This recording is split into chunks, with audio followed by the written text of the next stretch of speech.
do you find the courage to say yes to an opportunity or a decision that not only has the possibility of changing your life, but to create a ripple effect in maybe other people's lives as well? Well, our guests are going to be here joining me in just a second to talk all about that because they also faced that situation, that crossroads in their own lives. So let's get on with it and let's talk.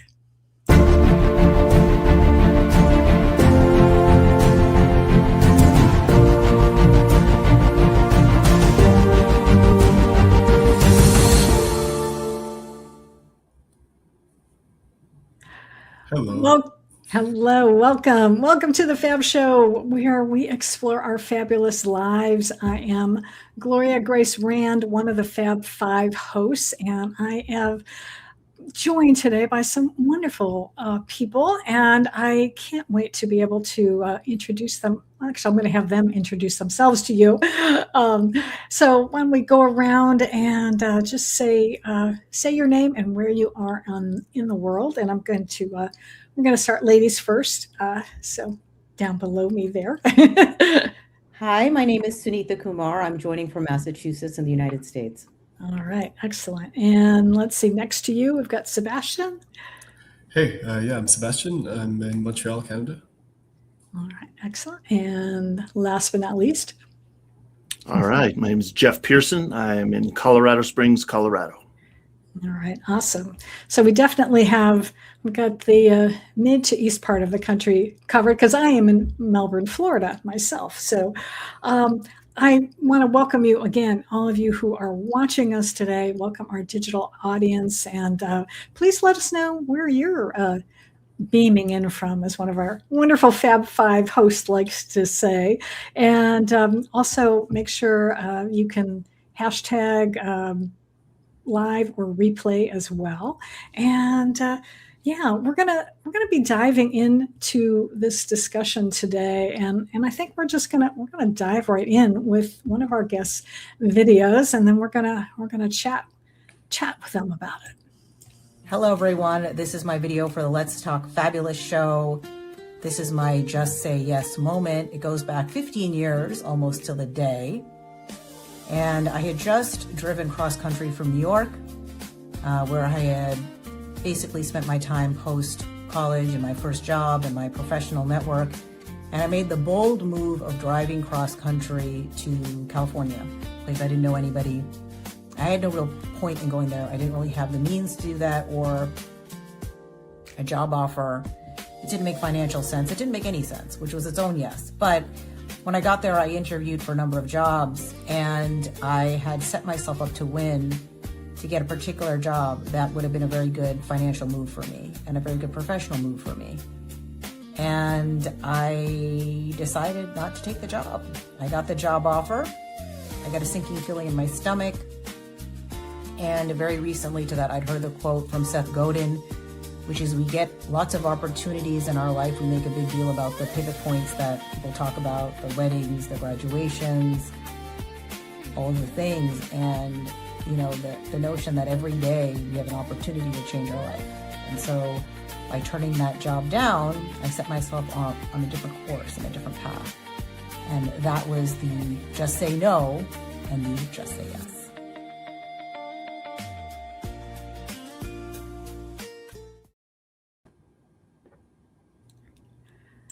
So much there that I want to talk with you about because I love how you said yes first to driving across country, and then you wound up saying no to this job offer.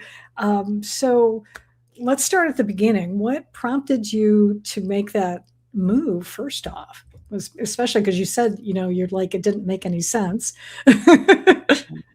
It made zero sense, which is what, looking back, makes it such a bold move. I was done with New York. New York is a tough place to live, New York City. I'd lived there after college. Then I'd gone back to business school, and the job of my dreams, which was working in the cosmetics industry, was in New York City. Mm-hmm. So I went back, and it was just always one thing after another. I wanted to leave. September 11th happened, .com crash. Mm-hmm. I wanted to leave at this. I met a great guy. And then I was working at a startup that I absolutely hated the job. And the board fired the CEO and they relocated it to Atlanta. And, my boyfriend at the time is someone who had picked up and left his life in LA. He had done something very similar to what he didn't drive. I don't believe he drove, but he had blew up his life. And he was the one who's like, you got to do this. He still lives in New York. But he recognized that. And so it was actually the support of someone knowing that they were saying goodbye to me that actually we drove cross country together. So, wow. Yeah. So what was because you mentioned then that, you said no to the job offer. And so I'm wondering what saying no wound up opening up for you. What did you, because I know a lot of times it's like, if we say no to something, it's then we are saying yes to something else. Right. So I blew up my life. I never lived on the West Coast. I'm from the Boston area. I'd gone to graduate school and college on the East Coast. So I had the opportunity to start a whole new chapter in life. And I was fairly young, 32, 33, not young, but not old. And I did all the right things to get this opportunity, which is not, the details are not relevant, but I was very strategic in my approach of lining myself up to win for this plum opportunity. And every time I walked in to interview, because there was several rounds, every time I walked in, I felt sick when I went to the building. And I had recently joined some entrepreneurial thing. It was from people know the finance guru Ramit Sethi. Ramit Sethi, he has a book. He's a very pretty famous guy on finance, personal finance. I Will Teach You to Be Rich is one of his big books. And he had a book on he had a course on entrepreneurship, and one of the speakers was Seth Godin. And I think I heard that quote right before I got the job offer. And the job offer was a really lucrative position that I probably should have taken. I would have been really rich. He went public, but I just felt sick. And I was like, you just blew up your life to just what? Get back on a treadmill you don't want to be on? Is that really what you want to do? So I turned it down.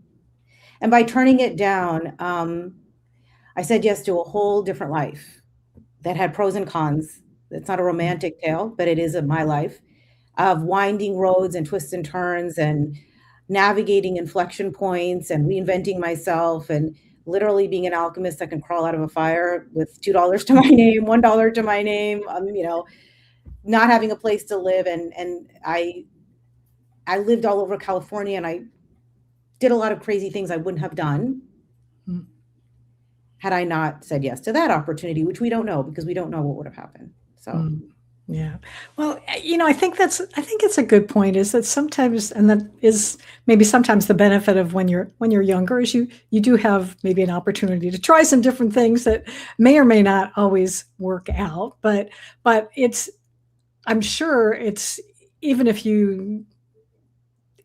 though saying no maybe seemed like a crazy thing at the time, it probably still was the best thing, because I know for me is that I've learned to trust my body.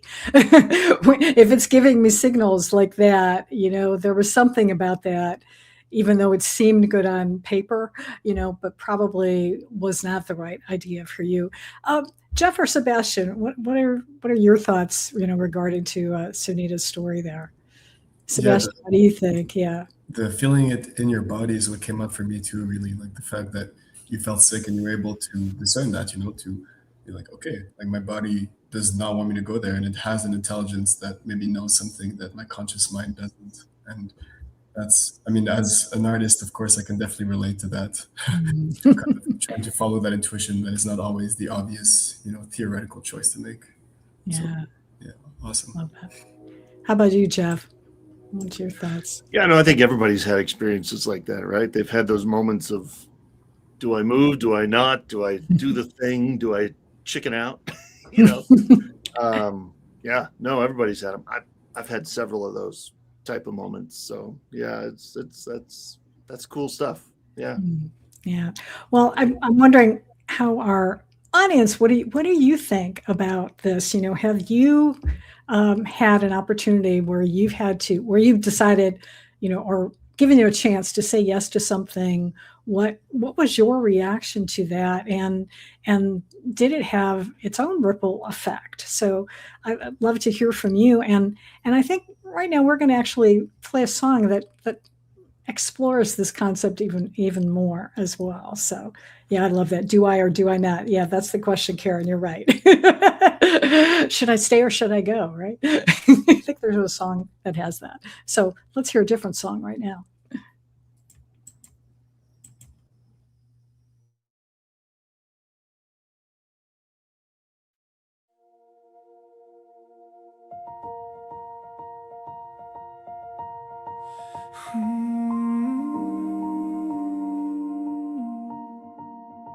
It started quiet, almost invisible. One small moment no one planned. A single choice in the middle of ordinary. One open heart, one outstretched hand. No fireworks lighting up the skyline, no headline breaking through the noise. Just one deep breath, one step forward, one simple yes, one voice. Nobody knows how far it can go when one small spark begins to move. One yes, that's how it starts. One light, waking up another heart. One yes, one chance to begin. Wave after wave, moving out again. Faith into action, love into motion. That's the ripple effect. A message sent at just the right moment. The door held open when someone needed grace. A dream spoken out loud for the first time. A stranger becoming a saving place. One domino leaning into another, one soul reminding another they belong. And suddenly what once felt small in the beginning becomes a rhythm carrying millions on. We never really know how far love can go when somebody chooses to move. One yes can open a door. One voice reaching farther than before. One yes can change everything, more than we ever imagined it could bring. Faith into action, hope into motion. That's the ripple effect.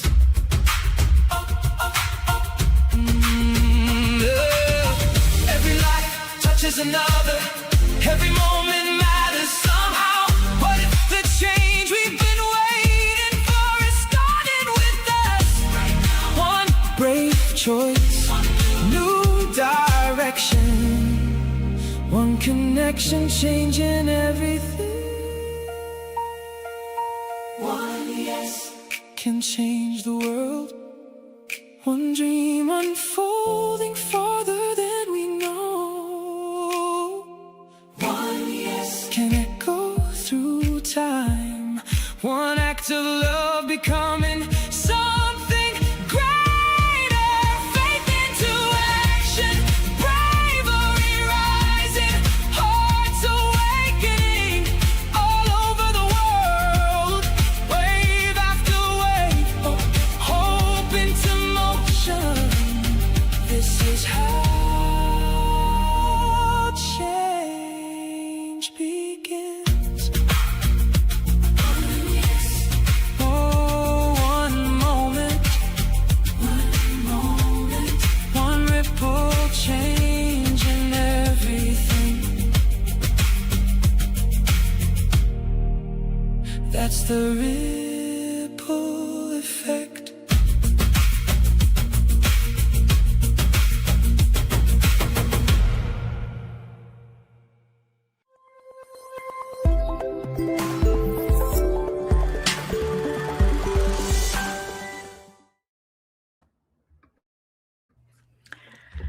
So, Sunita, what do you think about that song? What came up for you in watching that?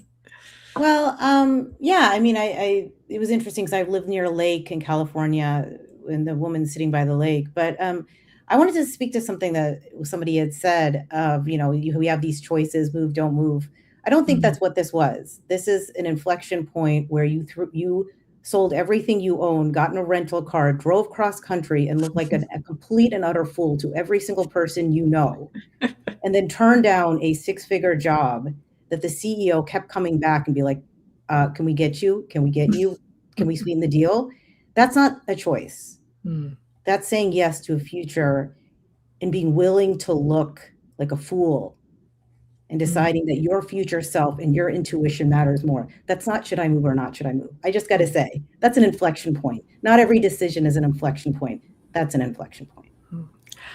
Can I just say? Yeah, go ahead. Yeah. Just quickly, I think the fool part is so important. Being willing to look like a fool, and actually in the tarot, I don't know if you guys know a bit about tarot, but the fool is the first card, and it signifies exactly that, like the dive into the unknown, and it's the beginning of an adventure, right? 110%. And there's a deck that I just started working with, and instead of calling it the fool, they call it the wanderer. Nice. Yeah. And I love that because we use the word fool to be foolish, and by whose standard? And so I think oftentimes people don't make choices that because they're afraid what people will think. And at the end of the day, it's your life and your destiny. Well, I love this. I love that distinction that you're making, and I think it is important. I didn't mean to trivialize it before the song, because I think that there are different types of yeses that we make in our lives, and I know I've experienced my own, and I'll maybe talk about that in a little bit. But I want to maybe just continue this conversation with you though for a second, because you did. So you made that decision to what was it that you think now with, benefit of hindsight, looking back, what do you think was it that really gave you that confidence to just say, you know what, I don't care what all these other people think. I know they think I'm, maybe a little crazy to do this, but I know in my heart that this is something I got to do. What do you think that was? I think it was a combination of age and knowledge that if I didn't do this now, I wouldn't. A series of factors. I'm a very confident person anyway. And a lot of the choices I've made in my life have not been what, I applied to business school. People said, you got to wait 4 years. I got in after 2. A whole other live stream. I was downtown for September 11th, and I shouldn't be here, but I'm here because I made certain choices that didn't make sense. So I've made a series of choices that were wrong at the time that ended up being right. So I do have a confidence in myself. I work with spiritual tools in my work. I'm a spiritual person. I'm a body wisdom person. So I didn't have the language for it then, but when you feel like a pit in your stomach, the guy and the CEO kept coming back with more money. That's the universe testing you also. Like, are you sure? That's true. Yeah. Right. I mean, in hindsight, if I had to do it over again, I might have taken it, but life is one way. That's so, right. I would say my personality, a little bit of evidence, and a knowledge. And in life, it's never too late, but a personal feeling like I'm at a really critical pivot point that this isn't going to come again. Yeah. That was it. Awesome. Jeff, what are your thoughts about that? I was just thinking, I was just writing something down here. You're talking about choices. I mean, I heard the word choice in there, and there's been a lot of things in my 49 years on this planet that has not been my choice. I have been foisted into a lot of things. I have been, since 2 weeks old, I've been having surgeries that weren't my choice, for life-saving surgery. I mean, they're life-saving surgeries. I'm thankful for them. But over the years, there's been so many things that have not been my choice, for my good, but not my choice. That when I get to make that choice consciously, it's pretty cool. So I pay attention to those, and I've made some of those too, and it's really cool to be able to do that. So So I love that when you, and doing it, knowing that making this choice over here wouldn't be good, even though it sounds good to the world, and doing this one instead. So Yeah. pretty cool. Well, I'll tell you what, since I've got you here, I'm going to go ahead and let's hear some more from you with your video. One of the most impactful times in my life that I said yes was about 4 years ago.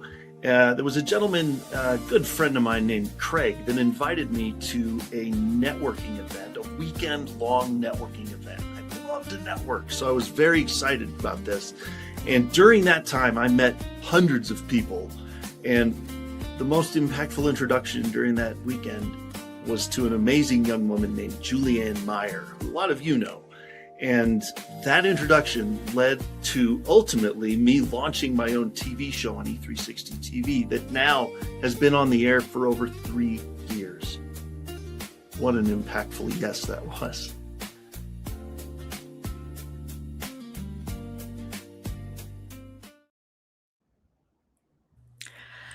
So, talk about, you mentioned that, saying yes to that. So what do you think has been like the ripple effect for you for deciding to say yes and to be able to have your own show as well?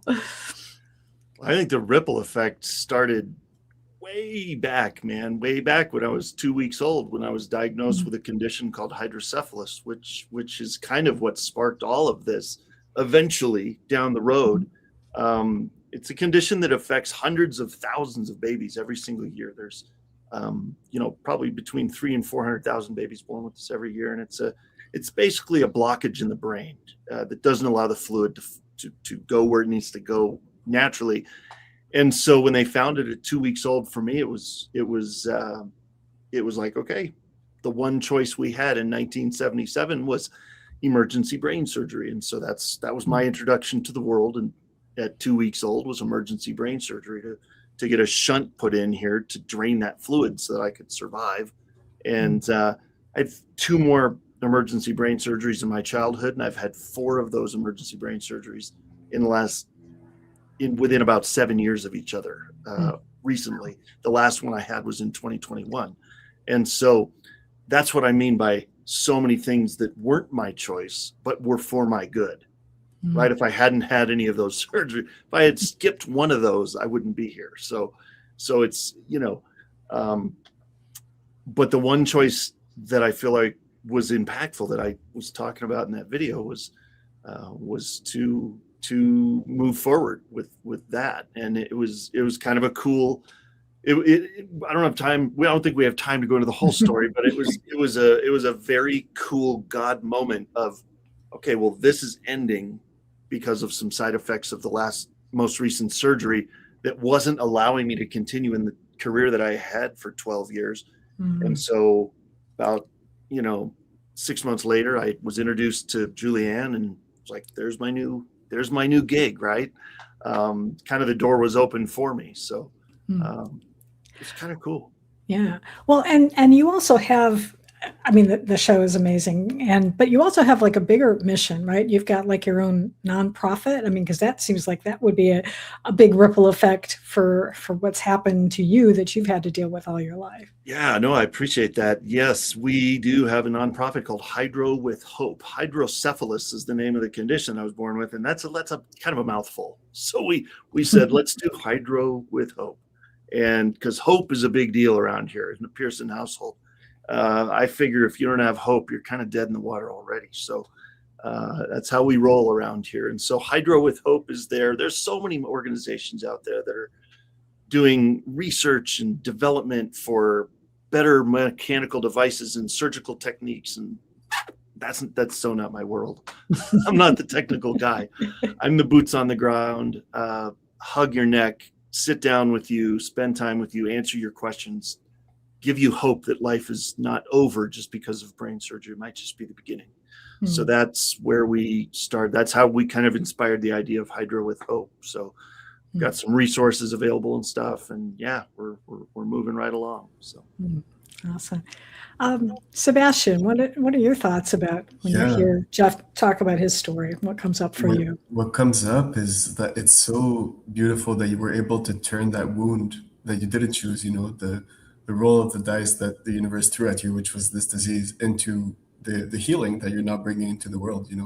I think that's all we're asked to do, really, when these kinds of things happen that are out of our control, that are these wounds and these negative things. It's kind of, we can, Sunita, I think you used the word alchemized earlier. We can alchemize them into something beautiful that you're now offering the world. So it's very inspiring. How about you, Sunita? Yeah, I mean, I think it brings up a couple of good points. One is, people who face challenges early in life, health challenges or near-death experiences. Generally, life is short, right? You learn that early, and is a gift, and so that's a powerful thing, and the ability to then turn around and do something with that in life. The other thing is that this concept of we don't have choice. The thing is, some of us don't have choice, but most people act like they don't. And that's kind of what I was trying to demonstrate, is like, we always have a choice. It's not a popular choice. It's not a choice that's going to come with you're going to see one step of the cobblestone. You're not going to see every step, right? The alchemist. So acting like you have a choice when you do have a choice, because some people don't. That's also something that comes to mind when I think about that.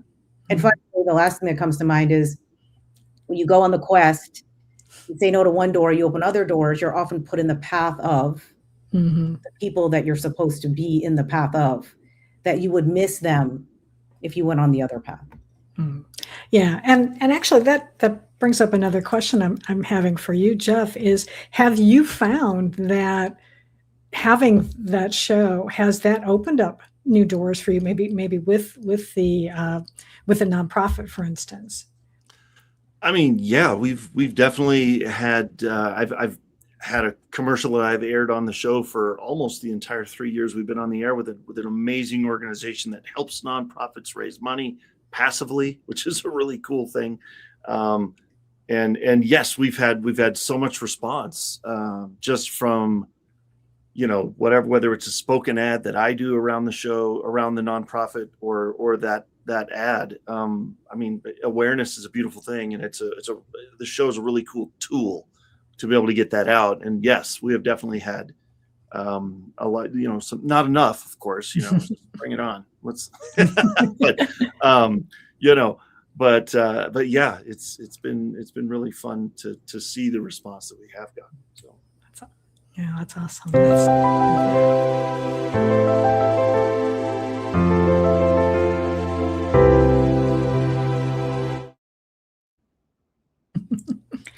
Felt it deserved that. All right. Well, and since you were, we have been talking a little bit about that fact that you have a show on E360 TV. I thought it might be a good time to let some other folks know about the Let's Talk Fabulous show as well. Did you know that you can watch the Let's Talk Fabulous show anytime you want? Come here. Listen. We are on demand.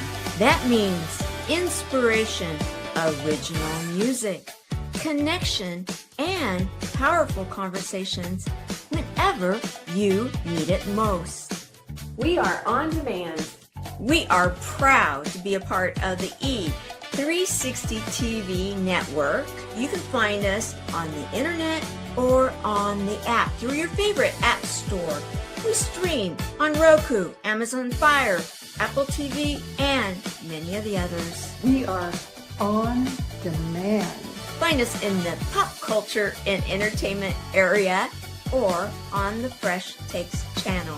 We're on demand. Of course, you can always join us live every Sunday at noon Pacific, 3 o'clock in the afternoon Eastern, where we connect with you in real time. It's time. Let's talk. Figured I had to toot our horn as well. Let folks know about that. Absolutely. Why not? Yeah, and unfortunately, one of our guests was not able to attend today because she's under the weather. So we wish that Luisa is feeling better soon. But I thought in her place, I might share a little of my own story, because I also had an opportunity that I said yes to something, and it totally changed my life, and I like to think it's had a ripple effect, because I think one of the reasons is it's also led me to be here, and that was shortly before I lost my sister to cancer. I had this inspiration while I was meditating to write a book about love, and I thought it was crazy because my business was marketing at the time, and I thought, what the heck do I know about love?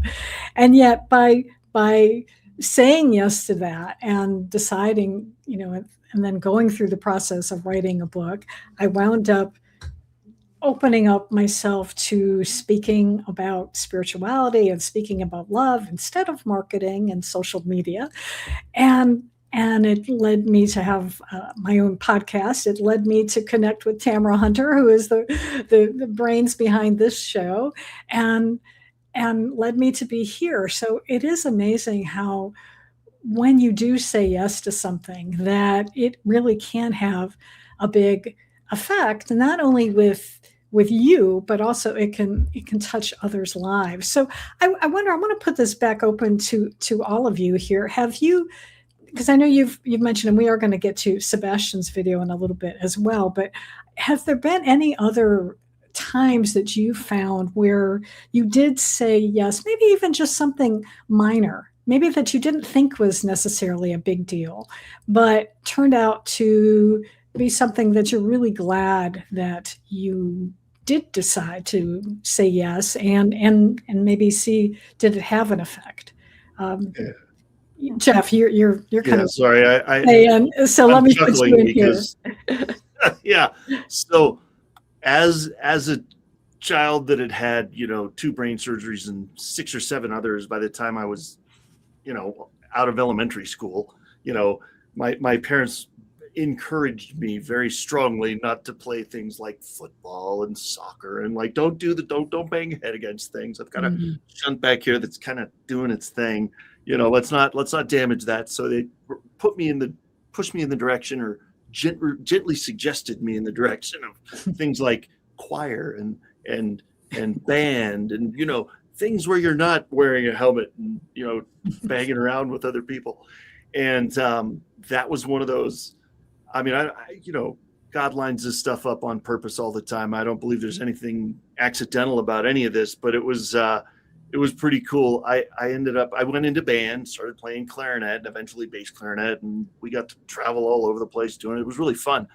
The coolest thing I got out of that, though, that I never would have seen coming, is I met really cool girl named Catherine in 7th grade. I didn't have the courage to talk to her until closer to the end of the year, because I thought she was too cute she'd never talk to me.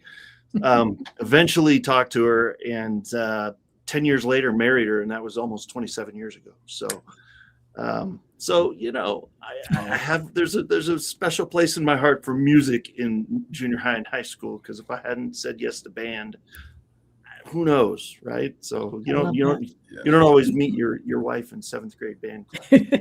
That's for sure. Absolutely. And especially not if you had played football, then even less. No, definitely not. No. Yeah, football was definitely not. Even if that's a rough sport, man. I don't know if I'd want to be playing that anyway. But you're right. Yeah, no, we played at a lot of football games, marching band, right? But no, I was never on the field for that. So. Well, good job. I was in marching band too, so I approve. Band people are good people. How about you, Sunita? You look like you might have had that set me up. The choice I made set me up on a path for entrepreneurship. And in that time, I had 4 to 5 businesses, and a lot of them have changed people's lives. And one of them, that was the ripple effect I did, which is something I didn't get to talk about, and maybe I will in the future. But talking about the saying yes, the current business I'm in. I have a podcast in it. I've worked with women who changed the world. And, I'll randomly did a speaking gig recently to podcasters, and I'm not a podcast coach. And, people were like, it was really impactful, and it really changed the way that they saw the world. So I tend to have that effect on people, and I don't, that's a small thing, but when you say yes to yourself and you survive crazy events, you trust yourself to keep doing that. That is perfect. That is such a perfect segue, because trust and faith. Although I'm seeing some purple hearts first, so I'm going to do something right now to honor those folks who are. We have something called the Purple Hearts Pen Club, which honors one in particular person who was close to the show, but also others who are not with us anymore. And then I'm going to come back and we're going to do something else too. So let me do this first.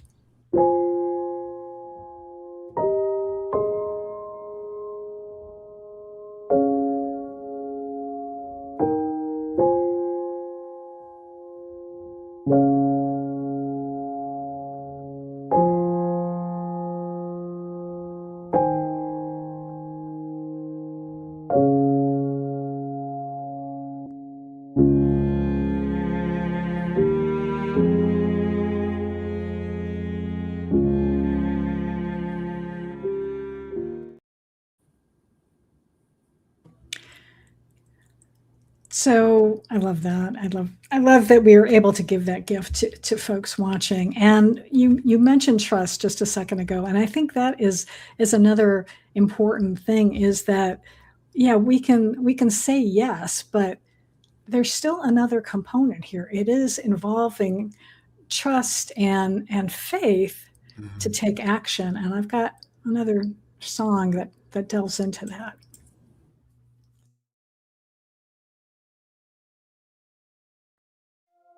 What is faith? Is it a feeling? Is it a spark? Is it something you carry? Or something that starts? Watch what happens when faith meets action. A spark in the heart and it's starting to rise. I step into something I feel inside. A door opens up as I move ahead. A path appears with every step. Light on the horizon pulling me through. Every move aligning into something new. It's building, it's growing, it's taking shape right here in the choices I make. I feel it lift, I feel it grow. Everything in me says go. Right here, right now, I move. I've got nothing to prove. When faith meets action, watch what happens. Doors start opening, it's a chain reaction. Momentum building, I'm in the flow. Every step forward, it's time to go. When faith meets action, I come alive. Energy rising, I feel it inside. Step into it, full attraction. This is the moment. Faith meets action.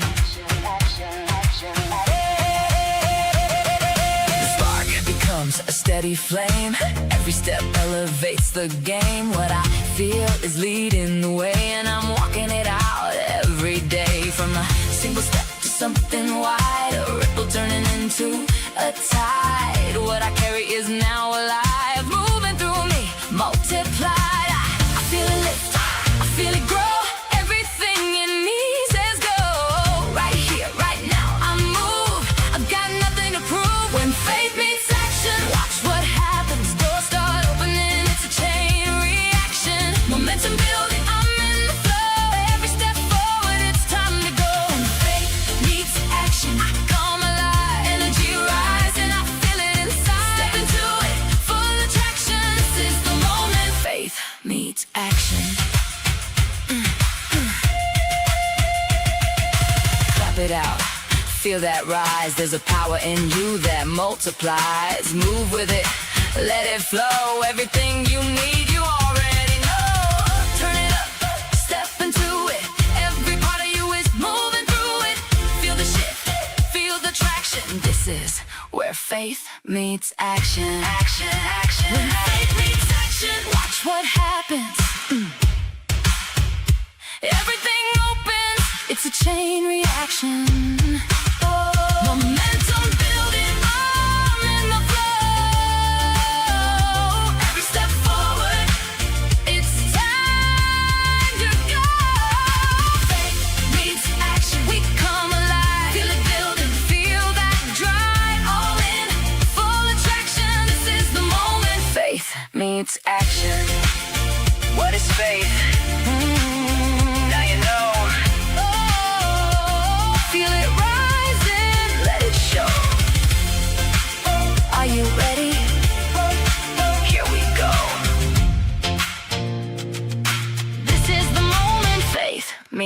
inflection.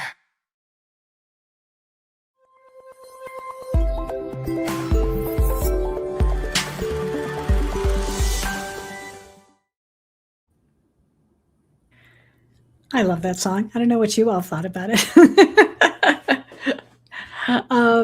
Well, you know what? I'm going to bring you up here, Sebastian, because I'm curious. What did because Sunita was talking about trust, and like I said, I think that that song talks about that. Having you can say yes to something, but still you have to sort of have that faith and that trust that if you move forward, that things are going to work out. So what's your thought about that? Yeah, and as Sunita, you said, the more you do it, the more you kind of see that the way the universe responds to your courage, I guess, in a positive way, kind of builds up that trust. So to me, it's kind of that relationship with the world that you have, that you believe it has an intelligence, the world itself, that responds to what you do, and that the more you're kind of aligned with what you're supposed to be doing here, the more things will kind of, come your way, and that's trust for me. Jeff, what are your thoughts? I see you nodding your head. Well, yeah. What popped into my head was believe it or not, a verse out of the Bible in Psalm 119 that's pretty applicable. It's talking about God's word, but it applies to a whole bunch of stuff, and it's talking about it's a lamp to my feet and a light to my path. It didn't say it didn't. So that lights up. I don't know if you've ever held a lamp to your feet, but it does not light up that much space. It didn't say a 5,000 lumen flashlight to my feet and a spotlight to my path that'll light up the next 10 miles. It said a lamp to my feet and a light to my path. So that requires faith. That requires humility and being able to say, okay, I don't know everything. I have to have faith in something bigger so that I can move forward. So I love that. Well, I know you've all been waiting patiently, so I want to be able to share Sebastian's video now so we can learn a little bit more about his story and what he said yes to. So the thing I said yes to that completely changed my life was a week of deep shamanic healing and plant medicines at a time when I was really not doing well. And that was 5 years ago, and it basically propelled my current life as an artist. It unlocked that whole side of life that I had no idea about before, and is now how I'm living.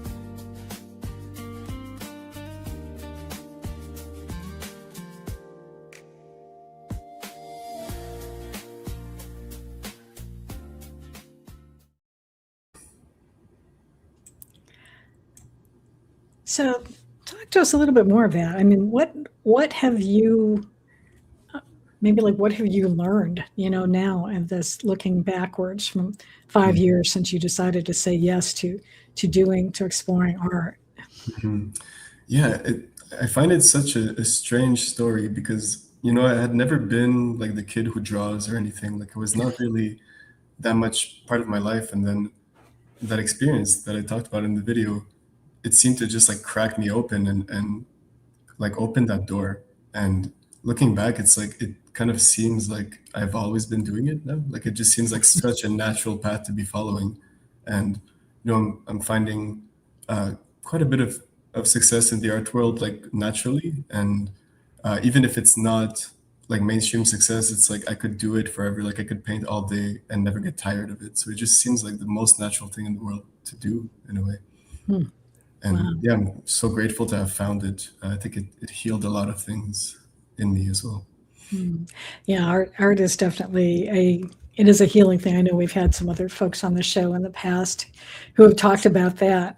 And I'm going to put this to you, and then maybe open it up to the rest of you. Is that, was there a moment though, possibly, and maybe not, but and if not for this, maybe in something else in the past, where maybe when you said yes, but you then maybe doubted your decision, and then how did you stay committed to that initial yes? Definitely. Like, after that experience, it was still COVID times, and I was just like holed up in my apartment drawing. and staying up at night drawing. I was like, what am I doing? Like, why am I doing this? It makes no sense. I'm wasting my time. There was so much doubt, and yet there was like this driving force. Like I couldn't stop doing it. So my conscious mind was like very doubtful. Like, oh, this is not going to lead anywhere, and it didn't for the first year maybe. But I just had this kind of blind trust deep down that it would lead somewhere. And now, well, if we want to talk about the ripple effect and how it affects others, I ended up self-publishing a tarot deck about 2 years ago. So I painted all the cards, and it's been doing pretty well. Selling it online and at various places, getting people readings, and it's really nice to see the I guess the healing that it can bring some people, just to really relate to those decks, to those cards. And yeah, it's just really beautiful to see that something that comes from my imagination can actually touch people in that way and just relate on a deep level. I love that. Sunita, how about you? Was there, how do you stay determined? I guess, and even when those doubts come up, and especially because you're an entrepreneur, you've had lots of different businesses, and I know doubt comes into the entrepreneurial world a lot. So how have you coped with that? Well, I just want to say that it kind of dovetails a little bit to what Sebastian said, which was such a brave thing. And I think, his entry into this uncertainty was through initiation. Shamanism and plant medicine, when done at the levels he did it at, is an initiation, right? Mm-hmm. So just surviving that, then you trust yourself more. And so I would say that for me, the leap I took over and over again, first the move out west, then the move to turn that down. By the time I entered entrepreneurship, I'd already been initiated, right? And gotcha. So looking the fool, gone. And I've had a series of times where I was in a financial situation and the universe would just show up and show out in ways that would blow your mind. And that continues to happen. You continue to trust. And so I would say first of all, it's so beautiful to see that Sebastian has been able to monetize his art, which isn't the goal, but the fact that he's been able to do that is so powerful. And so that'd be what I would say. I would say, in the system I use, courage and initiation and all that, and like the tarot and astrology and human design and all that, they're all kind of the same place. They all come from the fire, the alchemy, the courage, the initiation. They're all multiple sides of the same coin. So that would kind of be what I would say to that. I love that. Awesome. How about you, Jeff? How have you overcome doubts when you decide on a path, but sometimes we're human, and sometimes that little self-doubt part of our brain tends to work overtime sometime. Yeah. Doubt, especially over the last 3 years of true entrepreneurship. I've been a business owner for a long time, but over these last 3 years, yeah, it's been crazy. And so the only thing I can say is I'm just glad I'm not in control. It's not me. I believe in a God that is in control. And so that gives me peace. That, when I feel out of control, I have someone that I can look to that is in control, that says, I got you. It's okay. It's cool. I know where your next step is going to go. And so, whether that's going under for surgery again or figuring out what the next move is in our business, that's it. I can really relate to what you said about letting go of control. Like, I think, sometimes we like to think that our little selves is actually able to do, everything in our lives, but that's just not true. Like, it comes, we can just get out of our own way, basically. And especially with art, I found that, that source is kind of endless, and all I have to do is tap into it, and then it comes, but it's not really me creating, Yeah, that's true. I love that. How about you, Sunita? What is your thoughts? I mean, it's interesting we've gone in this direction because the current business I have started through channeling. Oh. And I'm not a spiritualist. I mean, I was never a public spiritualist, and I just said yes. And it made no flipping sense. at all. Nothing I've done has made sense. And I started a podcast. The original name of my podcast had Alchemist in it because it was inspired by the book The Alchemist. And, you know, it wasn't me. I've always been a universe person. I've always been an intuition person. I've always been a divine wisdom person. So lately I've just started using the word sourcing from a higher quality of intelligence. That's the phrase I work with. And so I do think, you know, when you try not to do it alone, things get easier. It's hard as a human because the world gives us conflicting messages, especially in the entrepreneurial space of the more action you take, the more successful you're going to be. And so it's finding that balance for all of us of flow and control, which is a spectrum. I love that. And I'm looking at the time here and it's like, oh my gosh, we're almost out of time. So I want to go around real quickly with each of you. And if you have one last words of wisdom to our audience, maybe someone is standing at their own crossroads and maybe they're not sure about saying yes. What would you say to them? So I'll start with you since you're here, Sunita. I would say, ask yourself 10 years from now, what is the person 10 years from now? What would they wish you had done? I like that. All right. Very good. Sebastian, how about you? What would you say to someone? Yeah, I think, you know, the word initiation really resonated for me. And I think those crossroads are exactly that. And it's very often the scarier option. That's the one that's going to make you grow into, you know, the next incarnation of yourself in this life. And so saying yes to those moments as often as possible is just what makes you grow, you know? Yeah, absolutely. And Jeff, how about you? And the last thing I'll leave us with is the last little snippet of the introduction to our journal that we offer through our nonprofit called My Hydro Warrior Story to help people with that brain surgery stuff. And it's really just three things. Number one, God is faithful all the time. Number two, God's in control, and that's a good thing. And number three, and most importantly, life does not have to be perfect to be amazing. Yeah. So true. So true. I really appreciate that. And I appreciate all of you here today and everyone who's been commenting. I haven't had a chance to comment on some of the comments, but I encourage all of our speakers to go back and look at them because there's a lot of words of wisdom that have been shared today. And I'm so grateful for all of you being here and sharing your experiences. And I do think, yeah, that lesson is to have some trust, to have some faith, especially if as opposed to Sunita's experience where she was having the, you know, feeling in the pit of her stomach not to do something. But if you do feel that you are called to do something, you know, pray on it, meditate on it, whatever your way of doing that is, journal about it, and then take that first step. You know, you can always course correct, or you can always decide this isn't for you, but take that first step and see where, yeah, as Joyce says, one of our other Fab Five hosts, follow your heart for sure.